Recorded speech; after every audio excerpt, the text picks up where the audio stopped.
नमस्कार. अमूज कॉर्नर मराठीमध्ये आपल्या सगळ्यांचं स्वागत आहे. तर आज आपण बघतोय उपवासाची इडली कशी बनवायची. तर इथे मी 1 वाटी होईल एवढा वरीचा तांदूळ घेतलेला आहे आणि 2 ते 3 चमचे साबुदाणा. तर हे मी मिक्सरमध्ये घेऊन असं जाडसर वाटून घेतलेलं आहे. पावडर करून घ्यायची नाही आहे, थोडंसं जाडसर वाटायचं आहे आणि थोडं पाणी घालायचं 1-2-3 चमचे आणि परत एकदा आपण मिक्सरला फिरवून घ्यायचं.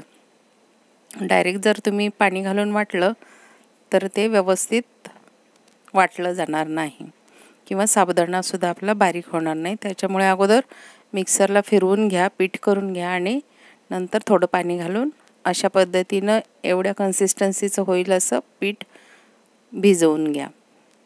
व्यवस्थित मिक्स करून घ्यायचं थोडंसं मीठ टाकून आणि 10 मिनिटासाठी आपण झाकून बाजूला ठेवूया. तोपर्यंत आपण काय करूयात, उपवासासाठी लागणारी जी चटणी आहे इडलीबरोबर आपण खाणार ती बनवून घेऊया. तर इथे 1 वाटी खोबरं घेतलेलं आहे मी, ओलं खोबरं, आणि थोडासा 1 चमचाभर दाण्याचा कूट किंवा तुम्ही भाजलेले शेंगदाणेसुद्धा घेऊ शकता आणि मिरची घेतलेली आहे. बस, याच्यापेक्षा जास्त साहित्य आपल्याला काही लागणार नाही आहे.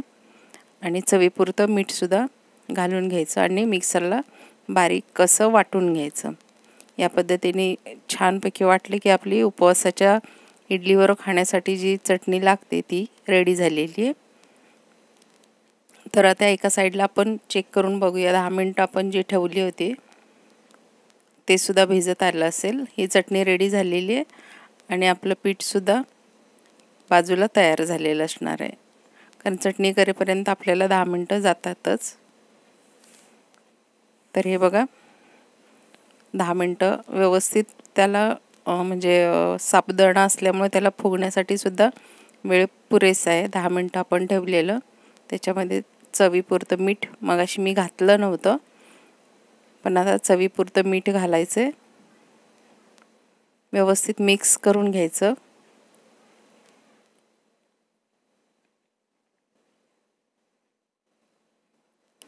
मीठ मिक्स झालं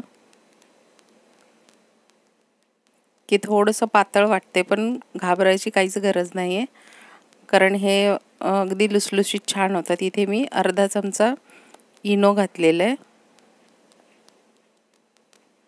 इनो घालून झटपट मिक्स करून घ्यायचं आणि इनो घालण्याच्या अगोदरच आपण इडलीच्या पात्रामध्ये पाणी गरम करायला ठेवलेलं आणि तेल लावून साच्याला ठेवलेलं. तर साच्याला तेल लावलेल्या साच्यामध्ये आपल्याला हवं तेवढं बॅटर घालायचं आहे आणि इडलीच्या भांड्यामध्ये 10 ते 15 मिनिटं आपण त्याला स्टीम करून घेणार आहोत. तर ही भांडी लावताना आपण हे 3 जे होल दिसत आहेत ते इडलीवरती येईल अशा पद्धतीने आपण लावून 10 ते 15 मिनिटं ठेवून शिजवून घ्यायच्या. 15 मिनिटांनी तुम्ही खोलाल तर तुम्हाला अगदी छान अशी फुगलेली आणि लुसलुशीत इडली दिसेल. चेक करून बघायचं अगोदर. एखादी सुरी किंवा टूथपिकनी वगैरे तुम्ही चेक करू शकता. जर साफ आली तर आपली इडली शिजलेली आहे म्हणायला काही हरकत नाही. तर थंड करून घ्यायचं बाजूला घेऊन चमच्याच्या साह्याने किंवा ओलथण्याने किंवा हाताने सुद्धा तुम्ही काढू शकता. तर इथे बघताय अगदी व्यवस्थित अशा इडल्या नुसतं चमच्याने आपण कॉर्नर सोडवून घेतलेली त्याची आणि नंतर हाताने आपण काढले तर अगदी छान अशा निघालेल्या आहेत.